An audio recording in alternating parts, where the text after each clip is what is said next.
बिस्मिल्लाहिर्रहमानिर्रहीम। शुरू अल्लाह के नाम से जो बड़ा मेहरबान निहायत रहम वाला है। ज़कात, आपके खैरात, आपकी खैरात, आपके सदक़ात का क्या हमने इस्तेमाल किया? वो इसीलिए है साहब, नाते पाक पढ़ना इसीलिए है ताकि हमें मुस्तफ़ा से मोहब्बत है, वरना सिर्फ नाते पाक पढ़ना ही हमारी ग़र्ज़ो क़ायस नहीं है। हमारा मकसद हयात है अल्लाह की इबादत करना। अल्लाह की इबादतों में क़यामत के दिन ये सवाल ही नहीं होगा कि तुमने नात पढ़ी या नहीं पढ़ी। सबसे पहला सवाल होगा, हुजूर फरमाते हैं, इन्ना अव्वल मा युहासबु बिहिल अब्द यौमल क़यामति सलात। क़यामत के दिन सबसे पहला सवाल नमाज का होगा। फातिहा अच्छी चीज है मगर नमाज उससे बड़ी चीज है। जलसा जुलूस अच्छा काम है मगर नमाज पढ़ना उससे सबसे बड़ा काम है। मज़ारात की हाजिरी अच्छा काम है मगर उससे बड़ा काम है नमाज पढ़ना। सरकार आला हजरत का जो मसलक है वो मसलक यही है कि हाँ, नफ्ल को नफ्ल का दर्जा दिया जाए, फर्ज को फर्ज का दर्जा दिया जाए, वाजिब को वाजिब का दर्जा दिया जाए। ऐसा नहीं कि नफ्ल को फर्ज बना दिया जाए, ऐसा नहीं कि साहब जो गैर जरूरी है उसको जरूरी का दर्जा दे दिया जाए। मसलक आला हजरत यही है कि फातिहा नफ्ल है, नफ्ल की हैसियत हो, जुलूस नफ्ल है, जुलूस से मोहम्मदी की नफ्ल की हैसियत रहे, और मज़ारात की हाजिरी नफ्ल है, उसकी हैसियत नफ्ल ऑप्शनल की होनी चाहिए। सबसे पहला जो फर्ज आजम है वो नमाज है, फर्ज आजम नमाज है। दूसरा सबसे बड़ा फर्ज व रोजा है। एक फर्ज आजम ज़कात है, एक फर्ज हज है। ये बेसिक चीजें हैं। क़यामत के दिन सवाल नमाज का होगा, क़यामत के दिन सवाल रोजे का होगा, क़यामत के दिन सवाल हज का होगा, क़यामत के दिन सवाल ज़कात का होगा, क़यामत के दिन सवाल अखलाक का होगा, क़यामत के दिन सवाल फराइज़ व वाजिबात का होगा।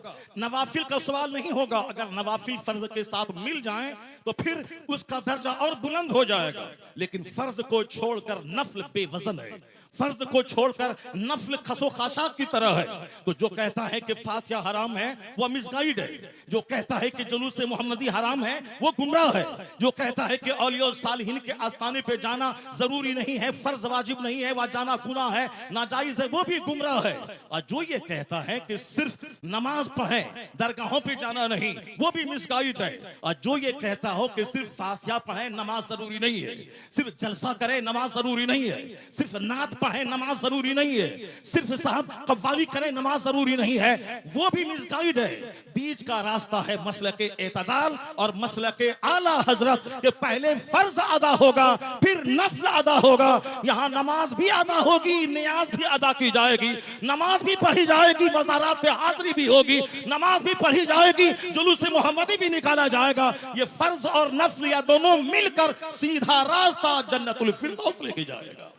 नारे तकबीर, नारे रिसालत, यही मसलक आला हजरत, इसी का नाम मसलक अहले सुन्नत व जमात है। कल कोई बदअकीदा ये नहीं बोले कि इतने रुपए बड़ा जलसा हुआ, नमाज की बात नहीं हुई। मैं नमाज की वकालत करता हूं कि नमाज के बगैर जलसा बेवजन है, नमाज के बगैर फातिहा बेवजन है, नमाज के बगैर साहब जुलूस मोहम्मदी बेवजन है। इसलिए कि कोई नफल कबूल नहीं होता। आला हजरत ने लिखा है जब तक के फर्ज न अदा हो। 1 करोड़ रुपए की मस्जिद कोई तामीर करे ये नफल है, और ज़कात का 100 रुपया अगर किसी पे फर्ज है तो वह फर्ज है। आला हजरत फाज़िल बरेलवी लिखते हैं कि जब तक वह ज़कात अदा नहीं होगी कोई नफल खैरात काबिल कबूल नहीं होगा। इसका मतलब ये निकला कि जलसा नहीं होगा, ऐसा नहीं, जलसा भी होगा, नमाज पहले होगी, जलसा बाद में होगा, नमाज पहले होगी, फातिहा बाद में होगी, नमाज पहले होगी, नात बाद में पढ़ी जाएगी। आला हजरत से किसी ने पूछा था, हुजूर रमजान में तरावी की नमाज सुनाता हूँ, पढ़ाता हूँ, तरावी पढ़ाता हूँ, रमजान में रोजे रखता हूँ, कुरान शरीफ की तिलावत करनी पड़ती है, क्या मैं रोजा छोड़ सकता हूँ? आला हजरत ने कितना अच्छा जवाब दिया। कहा बहुत सारे लोग हैं जो रोजा भी रखते हैं और कुरान पाक भी सुनाते हैं। अलबत्ता रही बात कि जो कुरान रोजा रख कर कुरान नहीं सुना सकता है, उसको मालूम होना चाहिए कि तरावी की नमाज फर्ज नहीं है, तरावी की नमाज वाजिब भी वित्र की तरह नहीं है, तरावी की नमाज सुन्नत मुअक्कदा है। अगर किसी ने पढ़ा तो फर्ज छोड़ने के बराबर, किसी ने नहीं पढ़ा फर्ज छोड़ने के बराबर गुनाह नहीं होगा। जमात से नमाज पढ़ना ये क्या है, मुअक्कदा अल किफाया है। अगर जमात मस्जिद में तरावी की हो गई और फिर सारे लोग अपने घर में कुछ लोग पढ़ लिए, घर में पढ़ने वाला मुजरिम नहीं होगा। लेकिन अगर जोहर की जमात छोड़ दिया वह मुजरिम होगा। कहते हैं कि जो चीज फर्ज है रोजा, उसको छोड़कर ये तरावी की बात कर रहा है। बेहतर यही है कि वह तरावी अगर नहीं सुना सकता है अलम तरा कैफा से लेके कुल बिरब्बिन नास तक, इसको पढ़ के अपनी तरावी पढ़ ले मगर रोजा ना छोड़े, क्योंकि रोजा फर्ज है, तरावी की नमाज सुन्नत है। ये फर्ज को फर्ज समझा जाए, नफल को नफल समझा जाए, जुनून और मजनू बन के ये नहीं बताया जाए जलसे और जुलूस और अपने आलिमों की तौहीन नहीं की जाए। हमारी सबसे बड़ी विडंबना यही है कि हम लोग गैर जरूरी को जरूरी समझते हैं। अल्लाह पर विश्वास करें, अल्लाह रब्बुल इज्जत ही इज्जत देने वाला, वही बंदों को जलील करने वाला, वही मदरसों को तरक्की देने वाला, वही लोगों के दिलों में अल्लाह ही मोहब्बत डालने वाला है। बेशुमार लोगों ने बड़े बड़े जलसे किए, मदरसे में तालीम नहीं हुई, वह मदरसा उजड़ गया। मैंने मुख्तसर सी जिंदगी में इसको देखा है। लेकिन जिन लोगों ने मेहनतें की, 5 साल के बाद जलसा किया, और अगर अच्छे अच्छे आलिम, अच्छे हुफ्फाज उन्होंने दिया, उसके पास बच्चों के रखने की जगह नहीं है, इतने बच्चे हैं कि वो रख नहीं सकता है। असल क्वालिटी इल्म की है, असल क्वालिटी है आप बच्चों को अच्छी तालीम दीजिए, एजुकेशन दीजिए, ना कि बहुत बड़ी भीड़ भाड़ जुटा करके और अपने मदरसे को फरोग दिए। मदरसा फरोग पाता है इल्म से।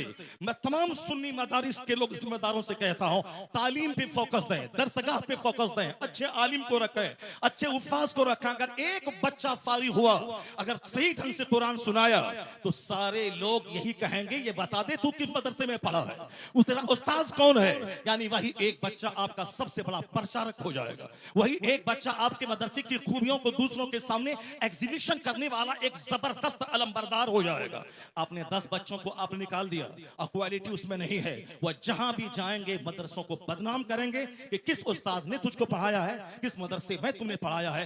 क्वालिटी पे जोर देना। बस आखिरी बात सुन ले, अभी मुसलमानों के चेहरे पे हवाइयां उड़ रही है कि हमारा मुस्तकबिल कैसा है, हमारा फ्यूचर कैसा है, हमारा आने वाला दिन कैसा है।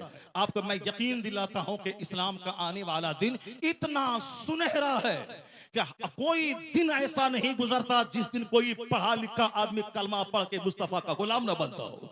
कोई दिन ऐसा नहीं गुजरता जिस दिन अमेरिका जैसे हाईली क्वालिफाइड और तरक्की याफ्ता मुल्क का कोई एक दानिश्वर कलमा पढ़ के मोमिन न होता हो। या जोश में ये बातें नहीं बोली जाती हैं, बल्कि ये बातें दलाइल और प्रूफ के साथ की जाती हैं। आप अगर पढ़े लिखे आदमी हैं, हमारे बच्चे स्कूल कॉलेज में पढ़ते हैं, मैं उन बच्चों को कहता हूं, एक नाम आपने सुना होगा जॉन डी रॉकफेलर का। हमारे शेख बैठे हुए हैं, शेख का दौरा लंदन होता है, हमारे हजरत का दौरा अमेरिका होता है, हमारे हजरत का दौरा अफ्रीका होता है। वह सारी दुनिया के हालात से बाखबर हैं। मैं अपने शेख को कहता हूं कि जॉन डी रॉकफेलर वह दुनिया का सबसे पहला अरबपति, आज की तारीख में बेशुमार अरबपति हैं, टाटा, बिरला, जिंदल, मित्तल, अडानी, अंबानी, ये सारे के सारे अरबपति हैं। लेकिन जॉन डी रॉकफेलर वह दुनिया का सबसे पहला अमेरिका का अरबपति, मिलियनियर यानी अरबपति, जिनके पास खरबों की दौलत थी। 53 साल की उम्र में वह खरबपति बीमार हो गया।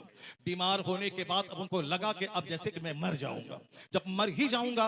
अक्सर आजकल ये डिप्रेशन का मर्ज बढ़ रहा है, औरतों में भी और मर्दों में भी। औरतें भी कहती हैं कि अब उसको ऐसा लगता है कि मैं मर जाऊंगा, मर्द भी कहते हैं कि थोड़ा सा बीमार हुआ, बुखार हुआ और लगता है कि जैसे कि अब मैं मर जाऊंगा। ये मरने की बात है, तो अब ठीक है, अच्छी बात है, मैं मर जाऊंगा, लेकिन मरने के बाद जहां जाऊंगा वहां के लिए तो काम बढ़ा देना चाहिए, वहां की इबादत बढ़ा देनी चाहिए। सिर्फ खौफ है कि मेरे बच्चों का क्या होगा, मेरी बच्ची का क्या होगा। नहीं, अक्लमंद वो है जिसको लगे कि अब मैं मर जाऊंगा, तो उसको इबादत बढ़ा देनी चाहिए, सजदा बढ़ा देनी चाहिए, तिलावत बढ़ा देनी चाहिए, गुनाहों से सच्ची तौबा बढ़ा देनी चाहिए। ये होना चाहिए, ना कि साहब बाल बच्चों के खौफ में मौत से घबराना चाहिए। वमन यतवक्कल अलल्लाहि फहुवा हस्बुह, जो अल्लाह पे भरोसा करता है अल्लाह उसके लिए काफी होता है। कुरान में आया है, ला तक़तुलू औलादकुम खश्यता इमलाक, गरीबी के डर से बच्चों को कत्ल मत करो, मैं तुझे भी रोजी देता हूं, तेरे बच्चों को भी रोजी दूंगा। रोजी देने वाला अल्लाह है।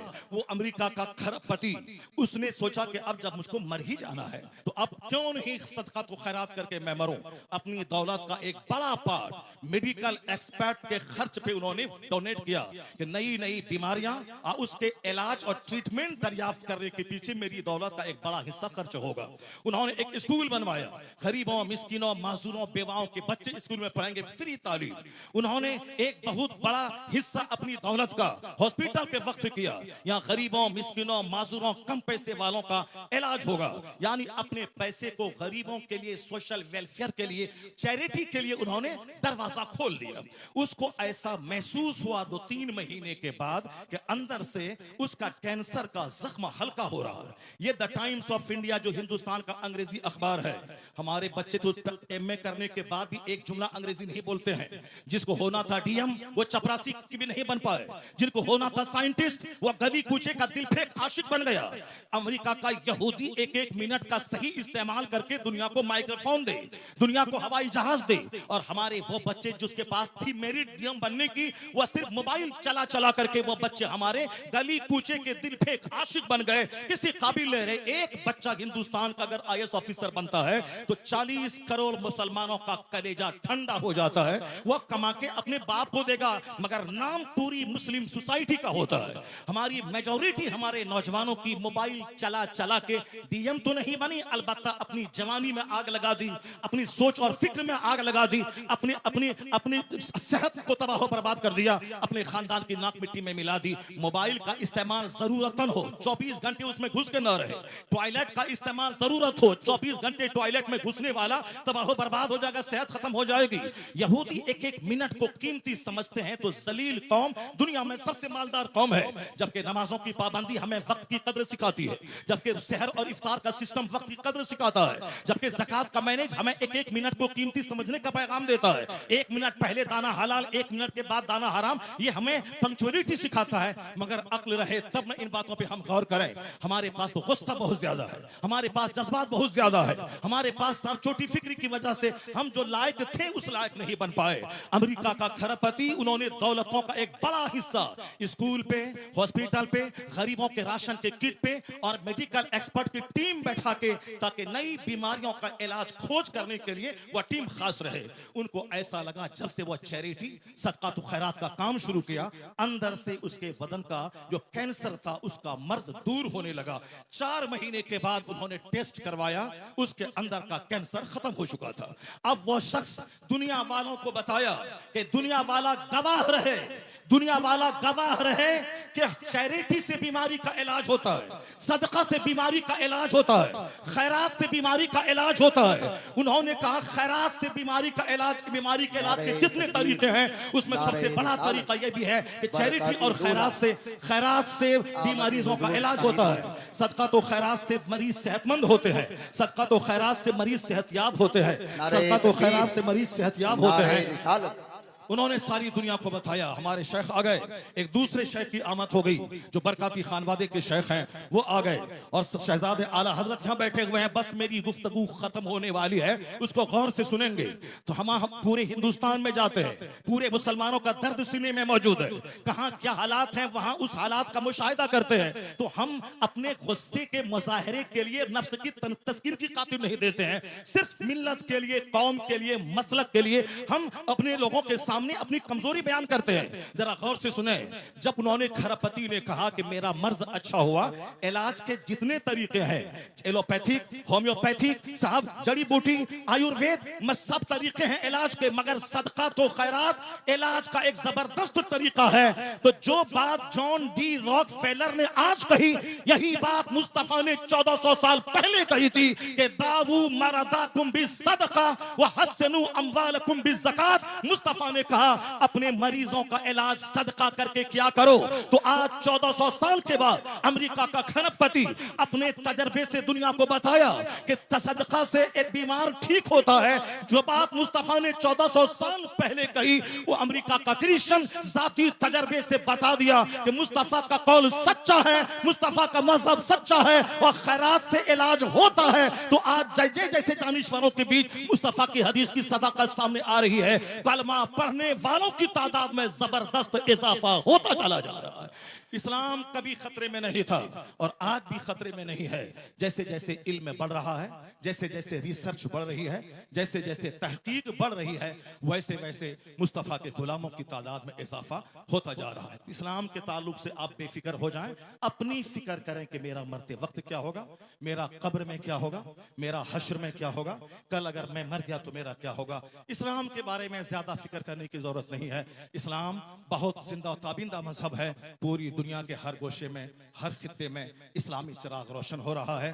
जितने भी लोगों ने इस्लाम का चिराग बुझाना चाहा वो सब बुझ गए, उनकी इज्जतें मिट्टी में मिल गई, उनके आबा अजदाद दुश्मनी की आग में जलकर मिट्टी में मिल गए। इस्लाम मुस्कुरा रहा है, मदरसा मुस्कुरा रहा है, मस्जिदें मुस्कुरा रही है, अजान मुस्कुरा रही है, हमारे मशाइख के चेहरे की दाढ़ियां, उनके सरों की पगड़ियां मुस्कुरा रही हैं। कभी इस्लाम खतरे में नहीं था और आने वाले वक्त में भी जैसे जैसे इल्म का उजाला फैलेगा, मुस्तफा के गुलामों की तादाद में इजाफा होता चला जाएगा।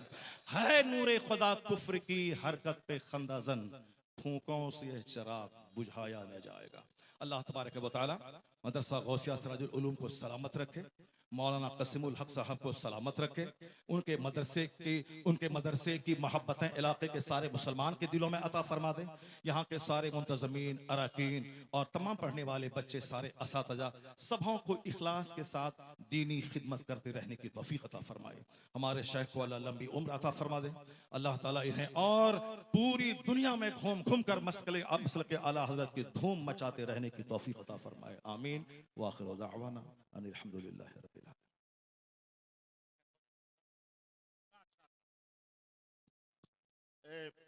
मौलाना ने सजाया बड़ी मेहनत और काबिज से।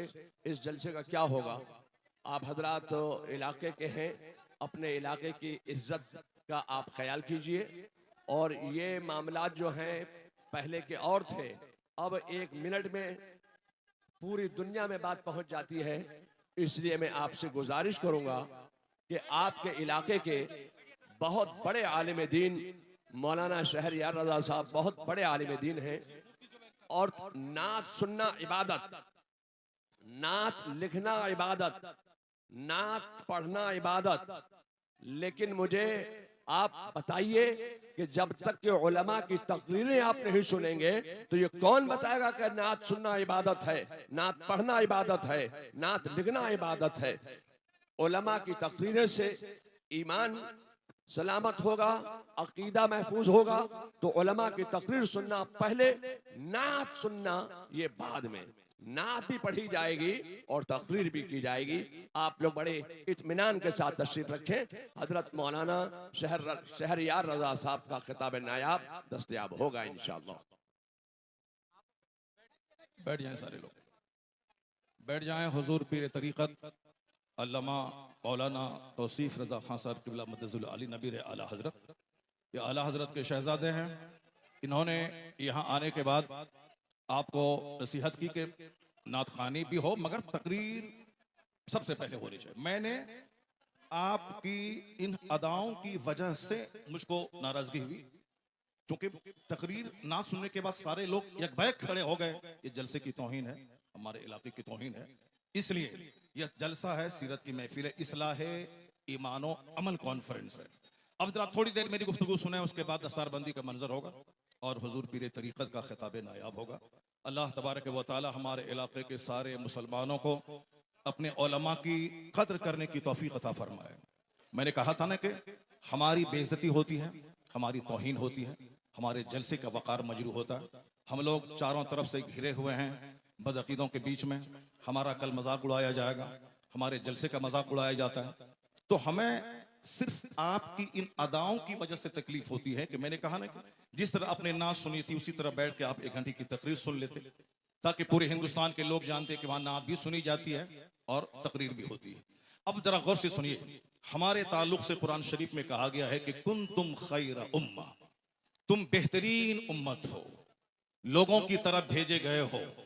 तुम्हारी ड्यूटी है खुद नेक बनना, दूसरों को नेक बनाना। तुम्हारी ड्यूटी है खुद बुराइयों से बचना, दूसरों को बुराइयों से बचाना।